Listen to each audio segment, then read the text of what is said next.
What is going on, everybody? Welcome back to another episode of Your Sports Digest, the second installment of our 2026 college football season preview. I am your host, Alex McNinch, and last episode was our ACC season breakdown. I got some great feedback on that, so thank you to all of you guys who listened and reacted and shared that as well.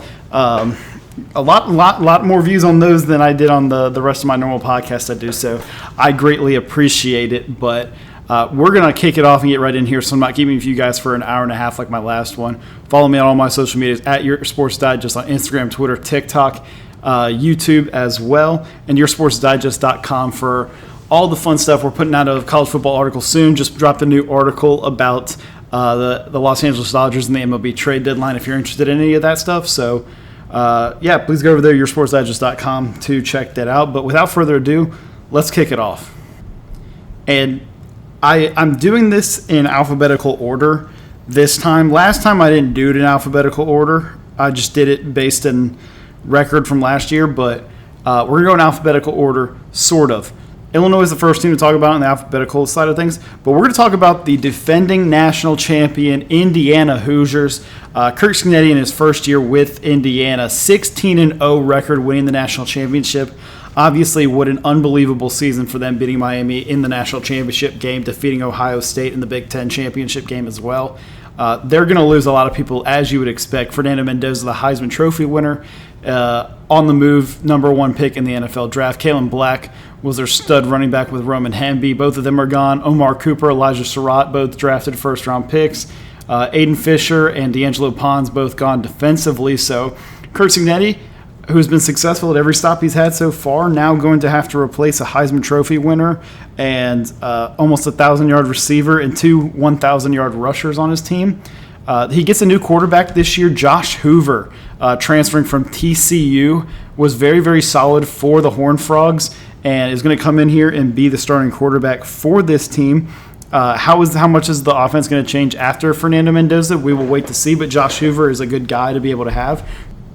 Turbo Richard, guy we talked about in the ACC season preview with Boston College. He's coming over to Indiana to be the starting running back for this team this year, as well as returner and Kobe Martin in the backfield. Nick Marsh, stud wide receiver of Michigan State, coming over to play for Indiana, as well as returning guy from last year, Charlie Becker, who a lot of you might remember from the team. He had almost 700 yards receiving for the team last year. So offensively, they're going to be returning some important players while also gaining a lot in the portal.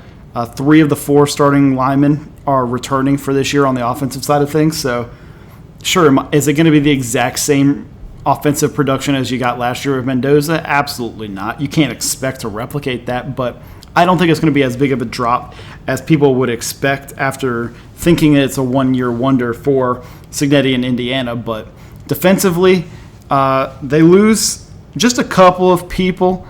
Aiden Fisher, D'Angelo Pons, we mentioned, are both gone, but they bring in Toby Osanami from Kansas State to be as an edge rusher, defensive end type of player, and A.J. Harris from Penn State also come over to supplement guys like Elijah Hardy and Isaiah Jones, who man that linebacking core, who were awesome last year for this team, return again to play Amari Farrell and Jamari Sharp in that defensive backfield. In the secondary as defensive backs. So Indiana defensively really not that bad compared to last year, or not that bad in drop-off compared to last year, because they're really going to be able to have a lot of the guys. And then big news came out yesterday. Stephen Daly is getting a 5th year of eligibility due to the whole new act that has been approved in Colorado. He had 5.5 sacks last year for the team, so he's going to be a big-time returner for this team. So if you look at it, defensively, you're returning almost what is this, counting it now, 7 starters defensively? That's dangerous. Indiana has a whole new outlook on this season of, are they going to be as good as they were last year? Who knows? But I know that they're going to be a solid enough team to be able to compete once again in the Big Ten. Their schedule fairly similar to last year. They've got Michigan, they've got Ohio State now, they've got USC. So those are your big games you've got to play. Last year they went 16-0. I don't think they'll go 16-0 again, but I don't see how it drops off that far. 10-2 seems fair for Indiana again this year.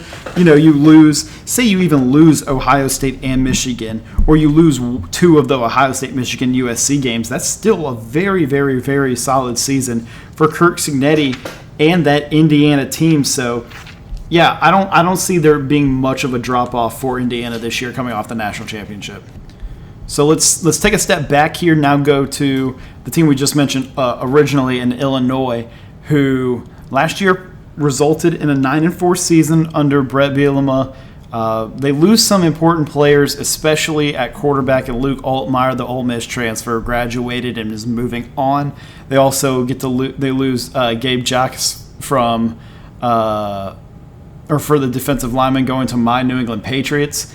Miles Scott in the secondary was an important piece. They lose Angelo McCollum to Texas A&M in the transfer portal, but they go in the portal themselves and they rebuild a little bit. Good news for them offensively. They're returning a lot of guys in the skill position. Salil Valentine, Colin Dixon, and Hudson Clement, who are all going to be important pieces to those skill positions, as I mentioned. They only have one returning offensive lineman, but you go into the portal, you get a new quarterback in Caden Hauser, coming over from Eastern Carolina. They like him a lot, and he's going to have a probably, I don't want to say a breakout year, but it's expected to have a big season for Indiana.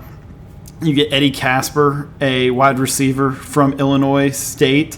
He can come in and potentially change up a little bit of those expected receivers that you had before, getting a new look in there with him. He's going to be exciting. So, and you also get Caden Fagan back for another year at Illinois as well. I believe he is. I'm double checking that because for some reason, yes, Caden Fagan is coming back for another year, and he's going to be a tight end now. So really a lot of athletes around the field offensively, which is always going to be super important, especially in the Big Ten where it's a very hard-nosed smash football style. Getting a little bit more athleticism to meet with teams like USC and Ohio State is always important. Now Indiana too. So that's very important. Defensively, they're bringing back a couple of starters, main guys to pay attention to.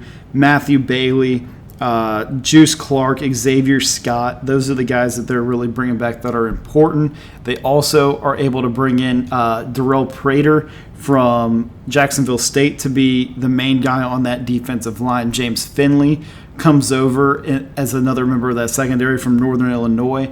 They get a 4-star recruit, Nick Hankins, who should come in and honestly have an impact pretty early. So you look at those guys and you look at the way that Illinois' defense is built up. They're running a 3-3-5 this year, which is different because they need a little bit more defensive line strength if you're going to run a 3-3-5 with 3 defensive linemen, obviously.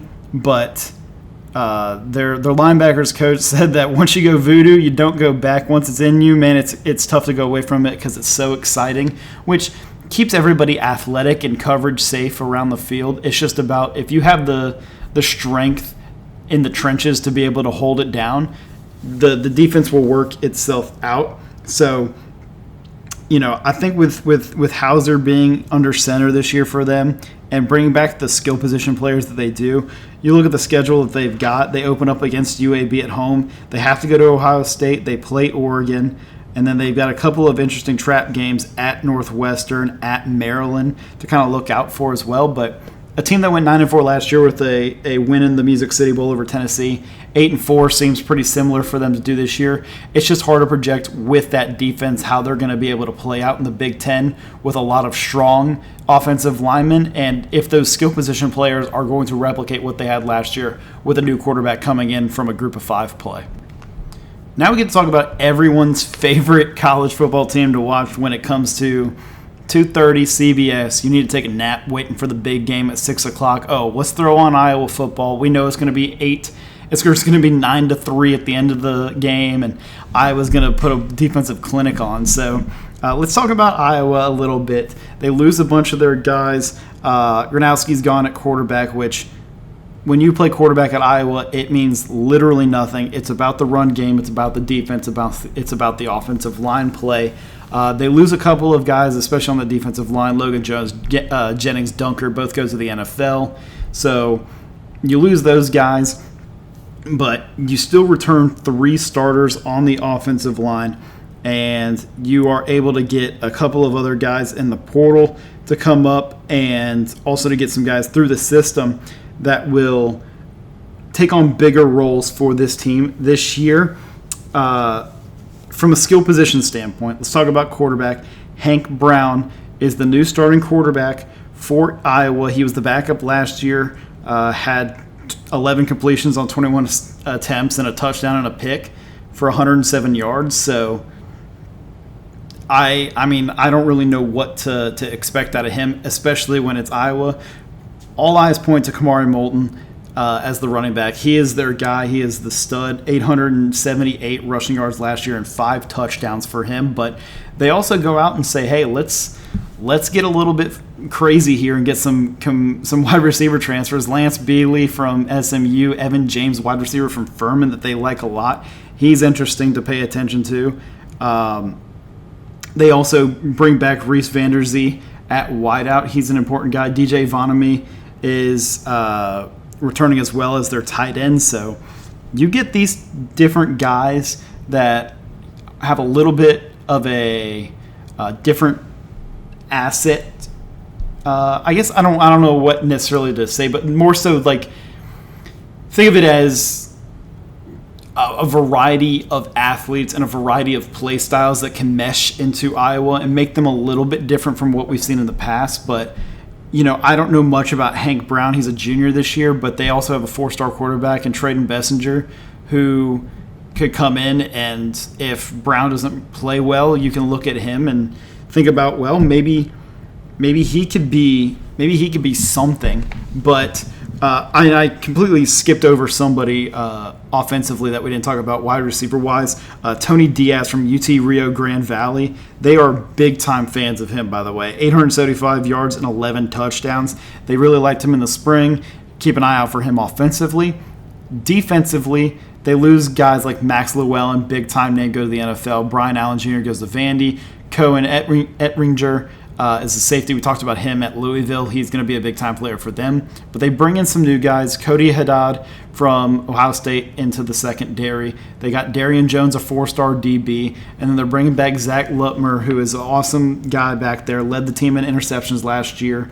And some other guys on that defensive front that are important. Jaden Montgomery is a returning linebacker for this team, as well as Deshaun Lee in the secondary as well. So it's really going to end up being, what do you see from this offense this year? We know what Iowa's defense is always going to be. But really it's about, what is that offense going to be? Is Hank Brown going to be anything? Could we potentially see a change early with Trayden Bessinger getting in there early to just try to get some new life into this team? Is the defense going to drop off? Maybe.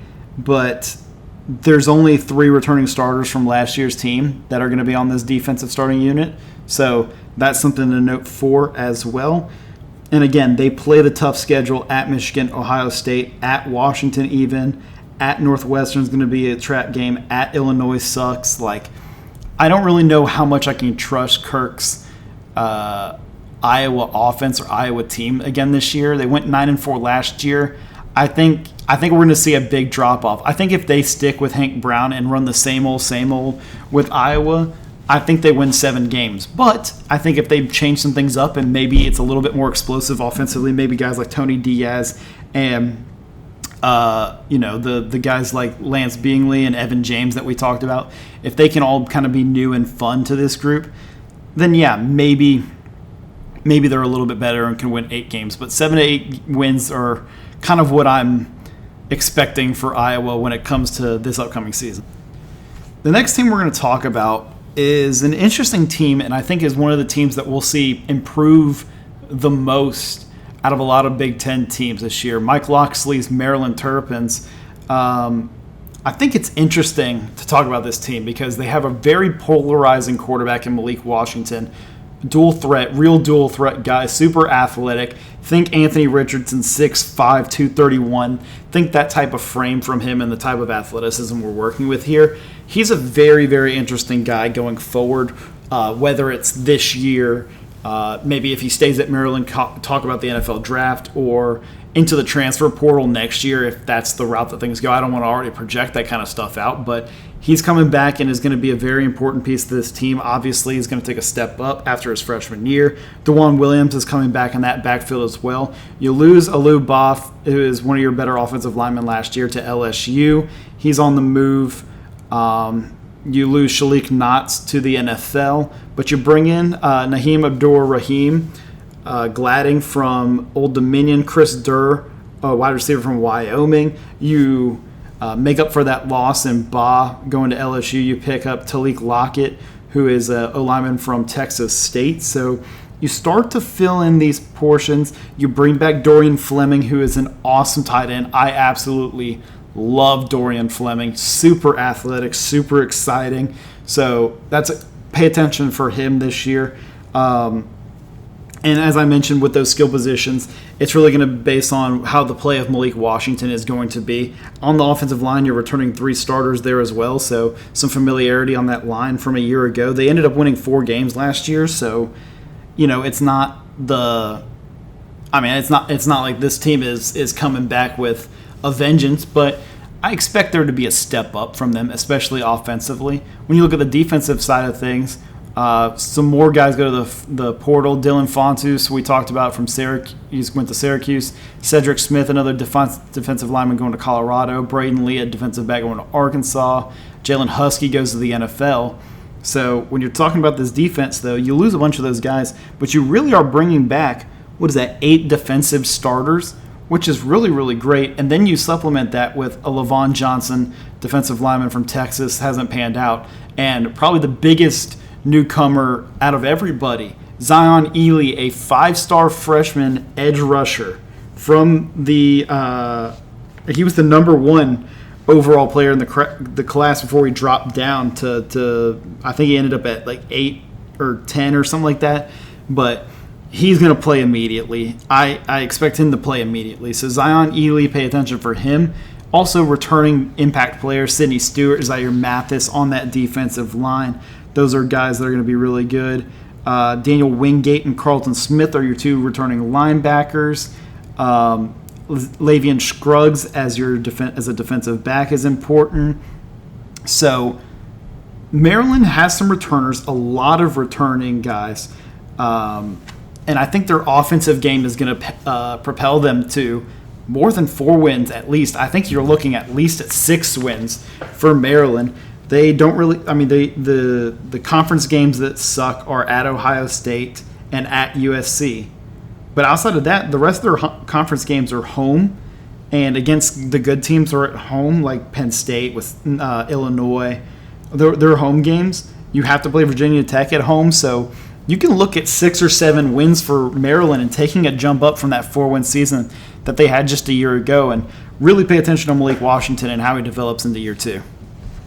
Next, we get to talk about the Michigan Wolverines, who, given the last 7 months, have had a very, very interesting time, going from a sad end to the season, losing a rivalry game against Ohio State, losing in the bowl game to Texas and Arch Manning, and then months later, you find out your head coach, Sherrone Moore, has done some very bad stuff, ends up getting canned, firing with cause, and now they're scrambling to find a new coach, and they go to the Big 12 and they find a guy who has been around for years and years and years and has been successful constantly, and Kyle Whittingham from Utah, and he agrees to come over right before signing day, right before everything, or right before the portal and signing day all close and everything, and gets to change a little bit of now, hey, Michigan football, before we're going to run you into the ground. We are going to be a menace defensively. Now you get a little bit of Utah taste where it's like, hey, yeah, we're going to run you to death, but we're also not afraid to RPO you. We're not afraid to take a shot down the field or two, which is very, very fun. And then defensively, I'm not saying Utah compares to Michigan at all, but Utah's defensive identity has always been a team that can hold their own. Now, his defensive coordinator at Utah stayed there in Morgan Scaley, so not bringing him over, but now bringing over Jason Beck as the offensive coordinator. I mean, 22 years of coaching, 177-88 is his record. Let's talk about what is coming back, or who are not going to be coming back to this team. We talked about him in the last episode, Justice Haynes going to Georgia Tech. Ty Haywood, one of their big offensive line recruits, ends up going to Alabama. Cole Sullivan on the defensive line goes to Oklahoma. Jaden Sanders, really solid defensive back, goes to Notre Dame. Derek Moore goes to the NFL. But you look at the guys returning now. Bryce Underwood, your 5-star quarterback, number 1 quarterback in the class just a few years ago, is coming into his sophomore season now. Last year threw for almost 2,500 yards, 11 touchdowns, 9 picks. Not the best. Not the best. However, there's some leeway for him. And now with a coach that has a little bit more offensive game than Sherrone Moore, expect Bryce Underwood to take a little bit of a step up. They're bringing back Jordan Marshall, their leading rusher, almost 1,000 yards last year for them. Andrew Marsh, their leading receiver, is coming back as well. And then they continue to add with this. J.J. Buchanan from Utah also comes over and is going to make an impact for this team immediately. Jamie French, who was a big-time 5-star recruit for Texas, now comes over to Michigan and is going to instantly make an impact offensively. You're returning 4 of the 5 offensive linemen besides Haywood that are going to be on this front line. So immediately some familiarity on the offensive side of things, and now you pan it over defensively, and sure, you're only bringing back 3 defensive starters from last year, and those guys being Trey Pierce, Zeke Berry, and Jair Hill, all guys who are going to be important to this defense. But you also bring back Ernest Hausman, TJ Guy, who are both linebackers and important players to this defensive unit. And you also bring back, you bring in new guys like John Henry Daly from Utah, Max Alford, a linebacker transfer from BYU, Celessi Moa, who had an interesting transfer portal recruiting process, is now here at Michigan. Smith Snowden, another guy from Utah, now over here. So you're starting to build these guys as well. And we didn't even talk about 2 of their big recruits in Carter Meadows as a defensive end, and Savion Hitter, the number 1 running back in the country, is also going to be added with that 1-2 punch behind Jordan Marshall now that Justice Haynes is going to be gone. So you look at this team, you look at the offense, you look at the step up they're going to be able to take, because it's a whole brand new thing under Jason Beck. It is going to be fun to see what he does in his offensive paralysis with Michigan and changing to the Big Ten and what they're going to do. So I really think that Michigan's going to have a solid year this year. Last year ended up winning 9 games. Can't remember if I said that or not, but you're looking at a team. They've got Oklahoma's second week of the season, this time at home, which is a big one. They got to play Penn State, which is tough. They got to play Indiana, which will be tough. They got to go to Oregon and to Ohio State. So 3 losses seems fair for this Oregon team, to be honest with you. To this Michigan team, to be honest with you. I don't think it's going to be that bad. But I do think that there might be a little bit of change, and having the schedule that they do, losing 3 games still might sneak you in at the end, especially depending on how you win some of those other games. So 9 wins for Michigan seems pretty fair after a 9-3 season last year. But as we talk about the Big Blue, we turn to their instant bitter rival in Michigan State. And Michigan State now a new era for them as well, bringing in Pat Fitzgerald, former head coach of Northwestern just a few years ago. He's going to be taking over this team that won 4 games last year and have ended up losing a bunch of their guys, like quarterback Aiden Childs ends up going to Northwestern. Mekhi Frazier goes to Ole Miss at running back. We talked about Nick Marsh. They lose Michael Masunis to Texas. A couple guys go to the draft. So what they were left over with is not top-tier talent. And they went out to the portal, got some guys. Cam Edwards, running back from UConn. He's going to be their starting guy this year. Really, really solid. I think he's going to have a breakout year in the Big Ten this year. Let's see. 2,000 yards the past 2 seasons. So pretty good on the ground. KK Smith coming over from Notre Dame. He'll play a role. Ben Morawski on the offensive line from UConn is also really solid. So, I mean, I don't really know as much what this team can really be. Alicio Milivojevic.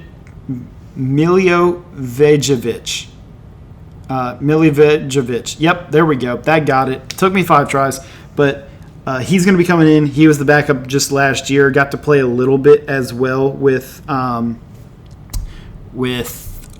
Childs not being around for every single game. So he's going to get a chance to be able to play. Alicio's going to be able to play. Krishan McCray is a returning wide receiver as well. He is the only returning starter offensively outside of their right guard and Connor Moore. So, yeah, I mean, it's not the best returning team. But, again, when you win 4 games last year, you don't expect to return the same type of offense, or you don't want to return the same type of team that you had last year. But offensively, they're going to be really good on the ground. They've got some big offensive linemen. They've got some through the portal, as I mentioned. So we'll see what happens there. Defensively is the biggest question. They got Kenny Soares Jr. from NC State. He's going to be good to watch. He's going to be an important person for this defensive line. He's like an edge, outside linebacker, D lineman type of guy. Charles Brantley was a former 4-star recruit from Miami. He's coming in. Trey Bell following suit with him from Iowa State after Matt Campbell ended up leaving. So now you get 2 more guys in this secondary that are going to be very, very solid to pair alongside Malcolm Bell and Nakai Martinez. But on the defensive line, Alex Van Sumeren is going to return for them as well. And I don't really know defensively how good they're going to be. I think that's the biggest question that they have. Pat Fitzgerald talked about when he got there about how, toughness is they're going to be their identity, and they're going to work their tail off to be able to show that toughness is their identity. But I don't see how this team is any better from last year, especially when you lose 2 very, very important players in Mekhi Frazier and Nick Marsh. But you play at Notre Dame, you've got Michigan, you've got Oregon. There's some winnable games in here. They went 4-8 last year. If they win 4 games, maybe 5 games this year, I don't really think it's that much to panic about. So I wouldn't expect too much out of Michigan State this year. But a team that really every single year seems like they're on that line of like 8, 7, 6 wins, but they're always kind of just scrappy there, are the Minnesota Golden Gophers. And this year they return 6 guys offensively as starters. They lose some guys. Fame Ajibo, who we'll talk about later, went to Purdue. Defensively, they lose Jalen Bowden to ECU, their best defensive player, their best overall player, and Coy Parrish goes to Oregon. We'll talk about him in just a little bit. Lameek Brockington and Jamison Gears both leave for the NFL, but you bring in a new receiver in Noah Jennings from Cincinnati to pair alongside returning quarterback for his sophomore year and Drake Lindsey. Darius Taylor returns for his senior year. He's awesome. Javon Tracy is really, really fun to watch as a receiver. So offensively, they're bringing back a bunch of the guys that last year were really, really solid foundation in an 8-win season. So you think that this year that they're going to be able to build upon that offensively. Their entire left side of the offensive line is returning. They got some new guys on the right side, including a freshman and Daniel Shipp.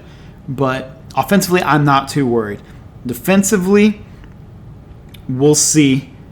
Up front, it's not the best. They were able to get Sid Kaba from Marshall to add to the depth to this team as well. Anthony Smith and Carter Menz return on that D-line. Maverick Baranowski at linebacker is a key guy to watch out for as well. Kerry Brown, a returner, and John Nestor as in the secondary are important as well. But I think when everybody looks at this team and talks about this team, it's going to be about what are they going to do defensively. Now, TJ Bush Jr. is a guy that's going to come in and help this team out defensively as an edge rusher from Cal.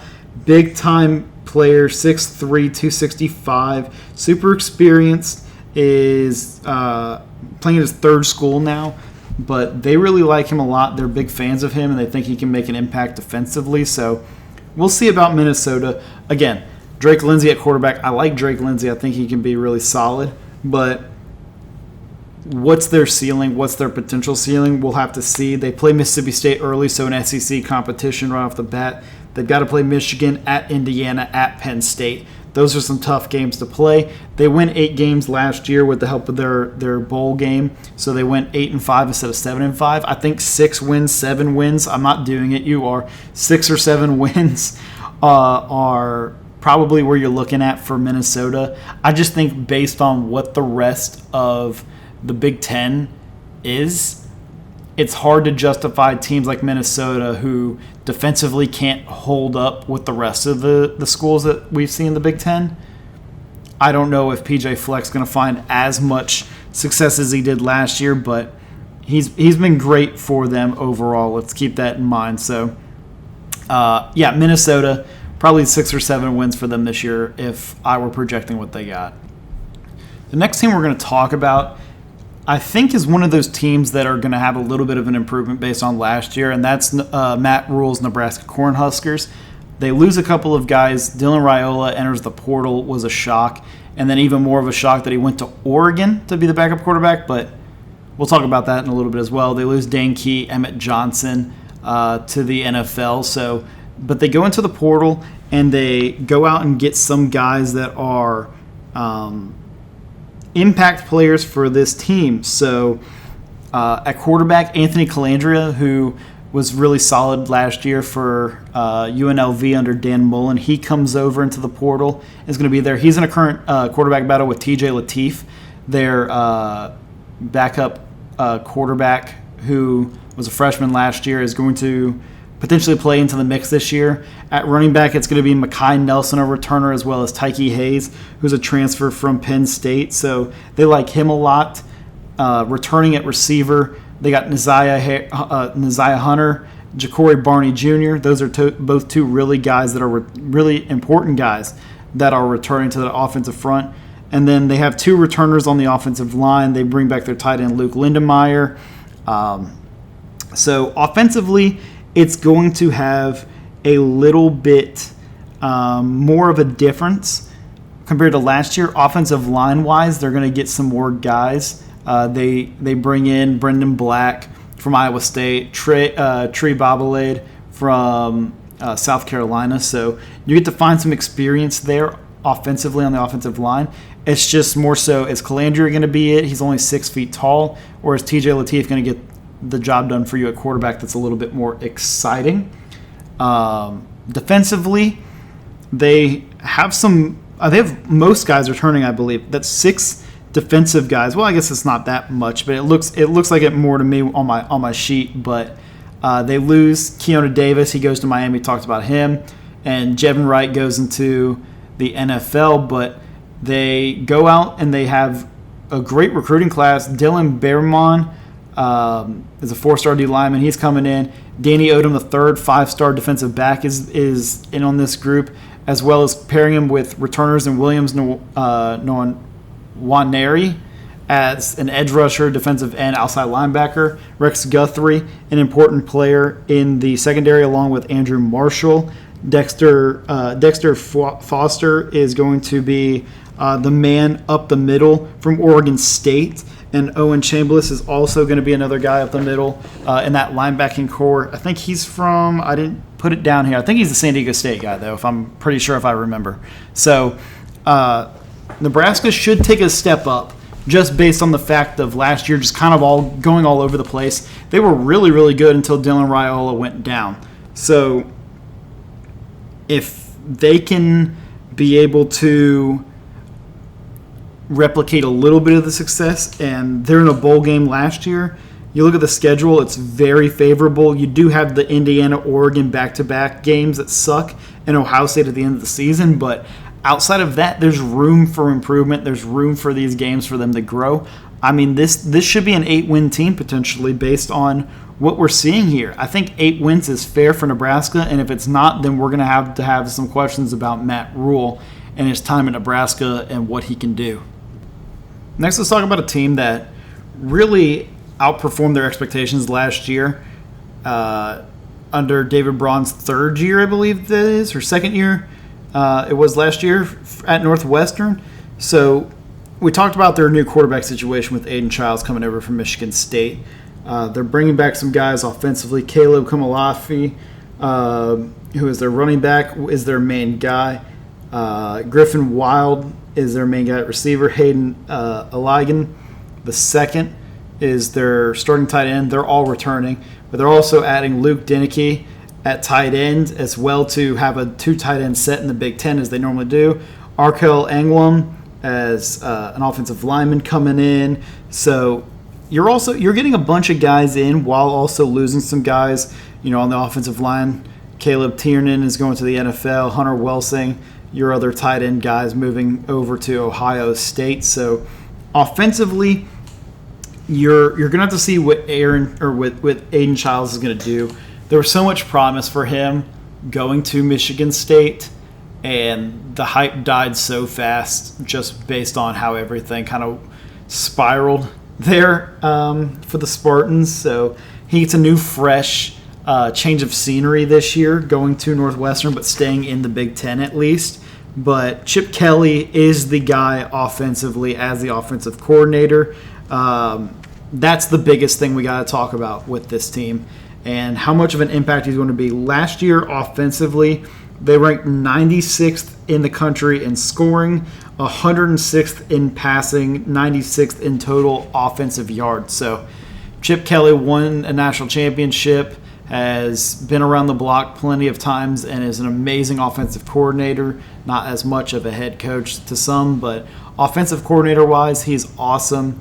So him coming to Northwestern and being the new OC there is only going to change how this offense is going to be, and hopefully for Northwestern's sake that Aiden Childs can get back on track and be able to find an identity offensively. Defensively, you lose a couple guys. Dominic Kirks goes to Ohio State. Kobe McKenzie goes to Oklahoma. I apologize. Read the wrong thing. That all sounded wrong when I said it. Anto Saka goes to Texas A&M. Evan Smith, DB, went to Duke. We talked about him. Aiden Hubbard goes to the NFL. You get those guys and Dominic Kirks and Kobe McKenzie from those teams into your offense, as well as Brendan DeFernandez in the secondary. But they're also returning a bunch of guys. Brandon Flakes on the defensive line. Linebacker Braden Bruce is coming back. Braden Turner's coming back. He's a kind of mixed nickelback type of guy. Josh Fussell is coming back. Robert Fitzgerald is their big guy.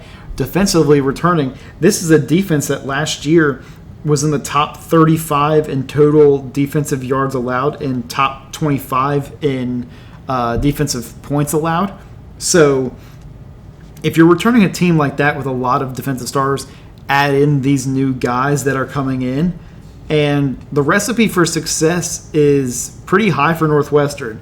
The unfortunate part for them is they've got at Indiana, they've got at Oregon, and they've got at Ohio State. And those are at 3 different parts of the season. So you might get 3 different Northwestern teams, but the games in between are kind of solid enough to where you can kind of build your way up. They've got some tough road games, though, and including a game against Colorado at home early on in the season. So is Northwestern going to be the exact same team as they were last year? Honestly, probably so. There's a chance. It really just depends what this offensive line is going to be able to do in front of Aiden Childs, and if he's going to be able to find out who he really is and what we all hoped and expected for him to be as a 5-star. So last year, 7 wins. 5 or 6. Really, I know 5 is fireable, but 6 is bowl eligible. Unfortunately, I don't. But they could, they could win 7 games. Like you can look at it and you can make a case that they lose the Indiana, the Oregon, Ohio State game. Okay, you can make a case they lose the Illinois game. You can make a case they lose the Iowa game. Penn State, you can make a case they lose. That's already 6 games that we've talked about teams that are probably better than Northwestern. That's 6 losses already. So that's not even factoring in Colorado, or maybe Michigan State somehow is better than what I said, or Minnesota out on the road has a better team than what I'm projecting them to be. So I don't expect too many great things for Northwestern this year. Now we're around to the part of the podcast where we talk about one of the top teams, not just in the Big Ten, but in the country. It's the Ohio State Buckeyes. And the Buckeyes are coming into the season losing some offensive weapons, losing a lot of defensive impact. But, however, they return some guys. The guys they lose, Carnell Tate, first-round pick, top 5 pick, going to the Titans. You lose Max Clare at tight end. He's awesome. Arvell Reese, Sonny Styles, Caden McDonald, David Igmason, and Caleb Downs, most importantly, all first-round, second-round, third-round picks. Very, very important players they lose. However, they return a lot of guys offensively, which includes the entirety of the offensive line, who are all senior, or 4 of the 5 offensive linemen who are seniors besides left tackle Ian Moore. And then they bring back their quarterback, Julian Sayin, who is going to be a Heisman finalist as soon as the year starts. Last year, throwing for 3,600 yards, 32 touchdowns, 8 interceptions. He's going to be super awesome to watch. They've got a great backfield with Bo Jackson, not that one, but a very good running back in Bo Jackson, almost 1,100 yards last year for Ohio State. They bring in our boy, Jacoby Jackson. Shout out my guy, coming over from Florida. And he's going to be amazing for this team. Just get ready. The 1-2 punch, the explosiveness he's coming with, game changer for this Ohio State offense, I promise you. They are also bringing back the best. I say the best as in the single best wide receiver in college football in Jeremiah Smith. This is his last year in college football, 1,000,000% going to the NFL next year. But you have that. You bring in Brandon Ennis, or you bring back Brandon Ennis, who's important to this wide receiver core. And as I mentioned about the offensive line, it's just a bunch of guys that have already been here already. Defensively, under Matt Patricia, I talked about all the guys you lose, but you supplement that, or I say the word supplement too much. You change that. You take on the challenge, and you change it up, and you bring in Akwe Rusaw, former 5-star edge from Alabama, Dominic Kelly, unbelievable DB from Georgia, Earl Little, star safety for Florida State. You bring in 5-star Sincere Johnson at linebacker. I didn't mention as well, Chris Henry Jr., offensively, 5-star freshman coming in, is going to help that team as well. Sincere Johnson at linebacker, he's going to make an impact early. You're bringing back Kenyatta Jackson on the D-line, Jermaine Matthews and Jalen McCain in the secondary. This team is really, really good. 8 starters return, or had 8 starters left, and you're returning 3 starters from last year, but you are also getting incredible amounts of experience defensively. The offensive line is not going to be as much of a problem, I think, as a lot of people are worried about.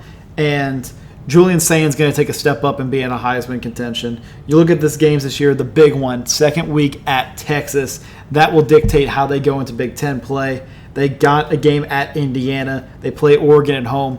I really don't see a way that this Ohio State team loses more than one single game.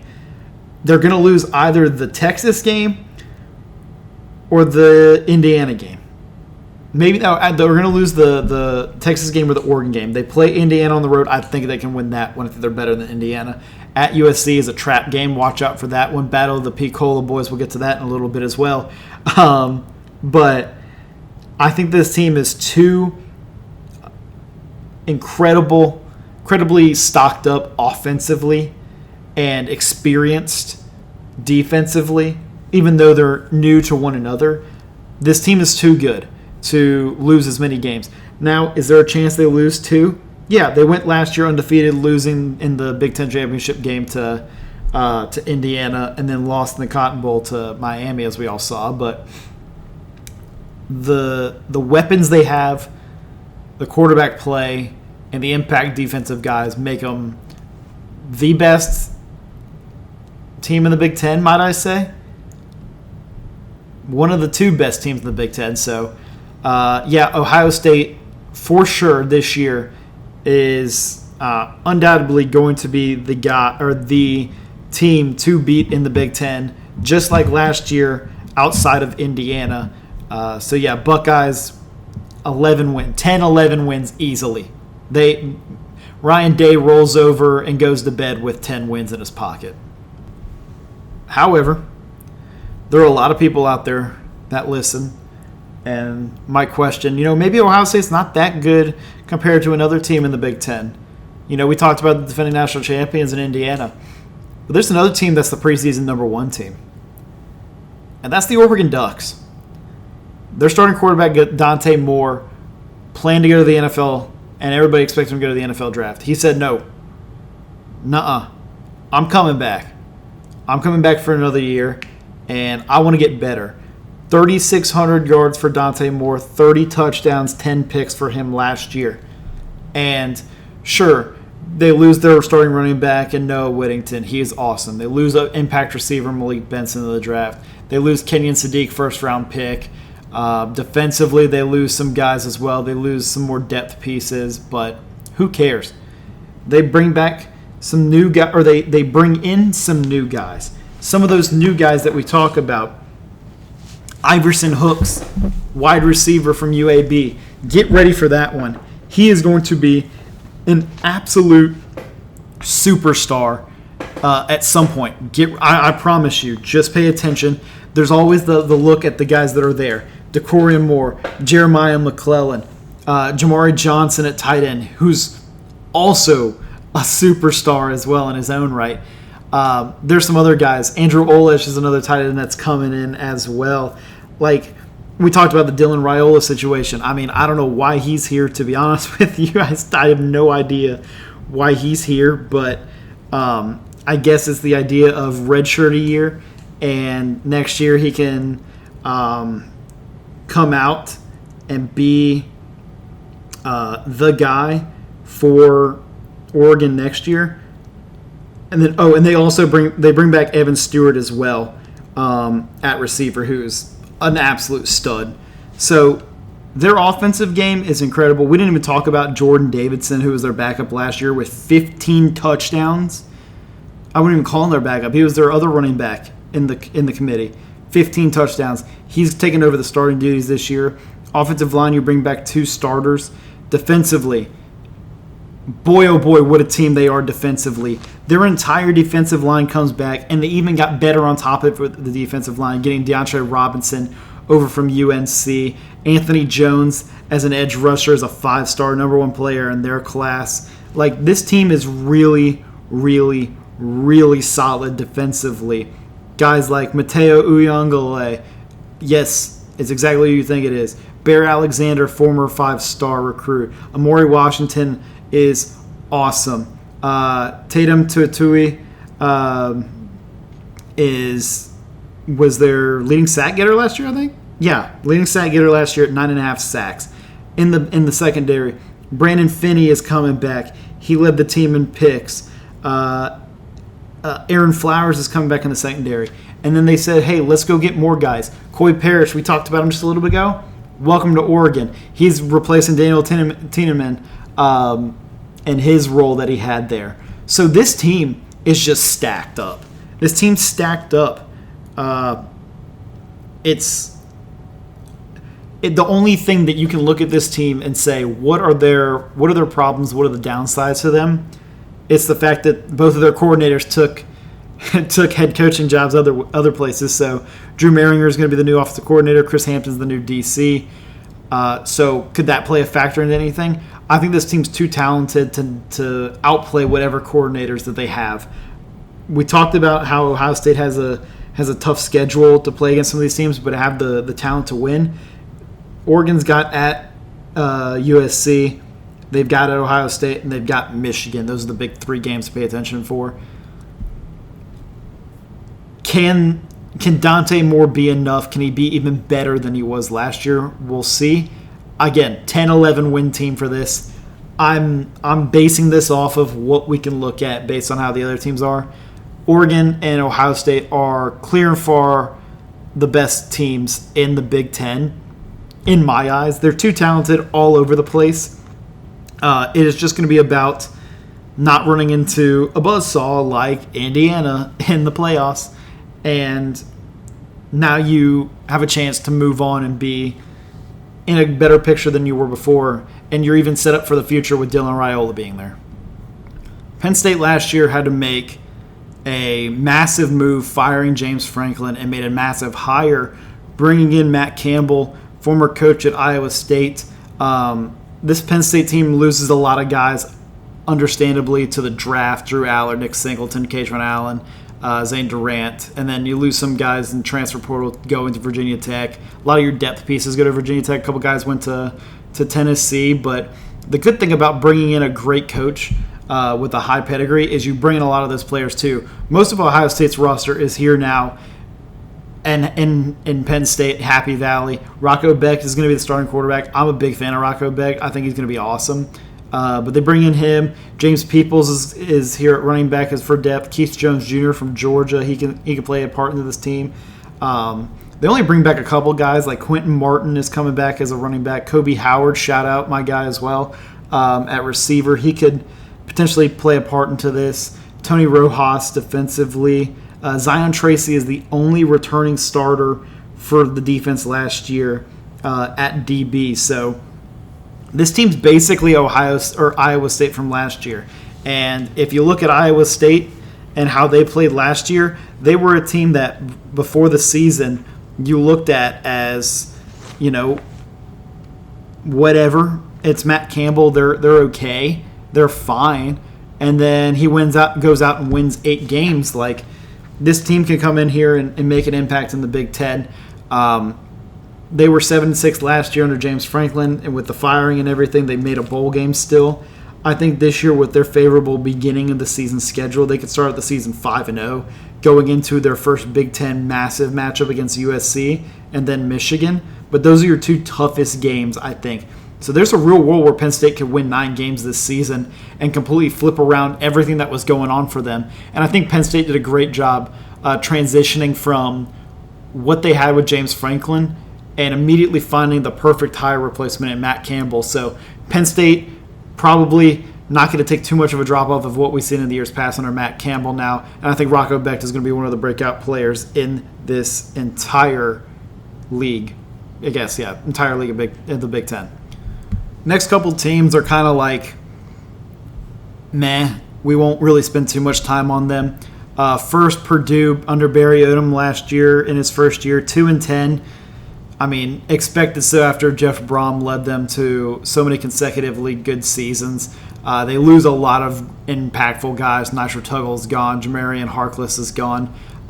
Jarrett Gibson does come in at running back, was a former 5-star guy. Xavier Townsend coming from Iowa State, formerly of UCF. Busy Owens is really solid out of Penn as well. So you're getting a bunch of different guys in. Ryan Brown is the starting quarterback for this team this year. I don't really expect what Purdue is about to do this year. I don't expect too much out of them. Barry Odom said it in one of his pressers over the offseason. He said, money is not always the answer. Getting the right fit in the organization, the right people in the right places is ultimately the answer. Well, we'll see if that's really the answer, because you got one hellacious of a schedule. You play Wake early on. That's a decent ACC team. You play Notre Dame. That's tough. At Illinois, at Penn State, at Iowa, at Indiana, Wisconsin, Washington. you've got some tough games. I mean, there's a chance Purdue improves from 2-10 to 3-9 or 4-8, but that could be a win in their eyes. I don't really see this team being too much of a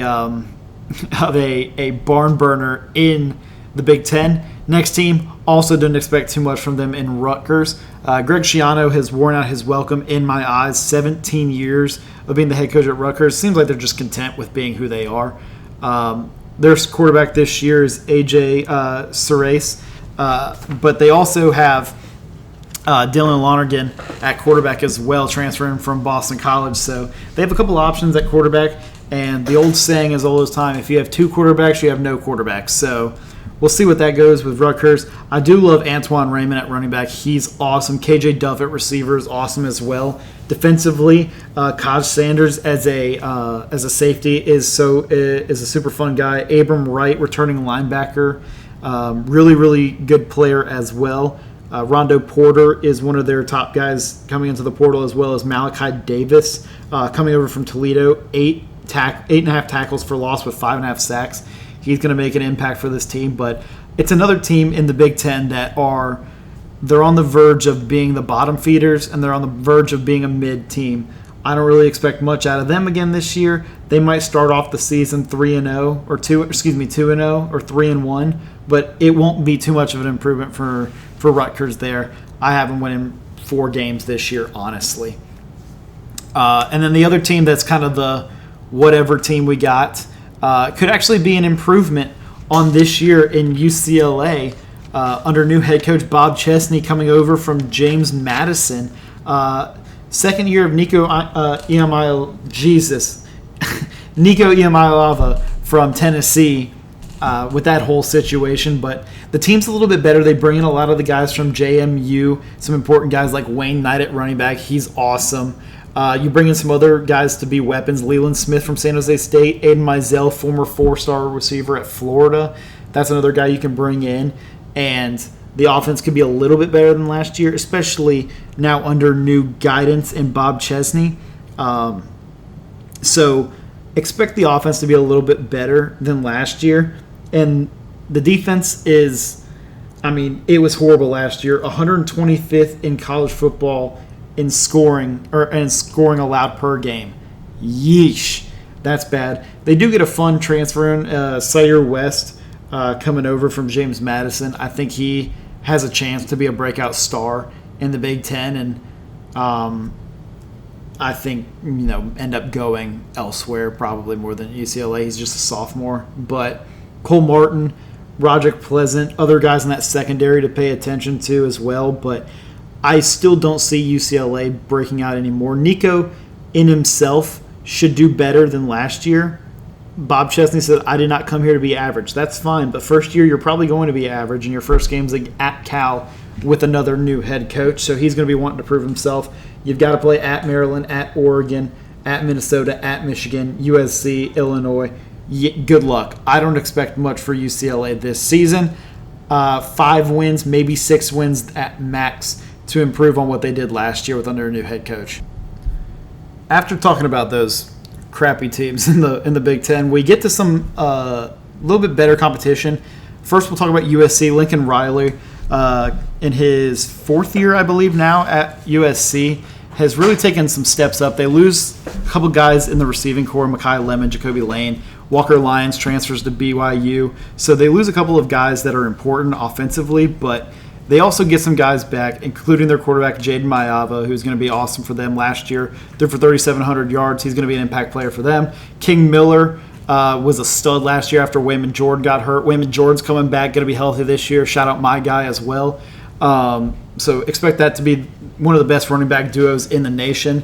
Tanuk Hines comes back after having an injury last year as well. So you bring back those guys for USC. Add a Terrell Anderson we talked about in last episode, coming over from NC State, and then defensively some great potential prospects coming in. Recruits Luke Waffle, I know, what a name. 5-star edge rusher. Jamian Winfield, 5-star defensive tackle coming in.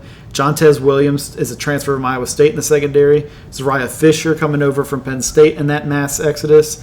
And You return guys Desmond Stevens, Cameron Crawford, Marcellus Williams. The defense last year was 51st in the entirety of college football in scoring, but your offense last year was 13th.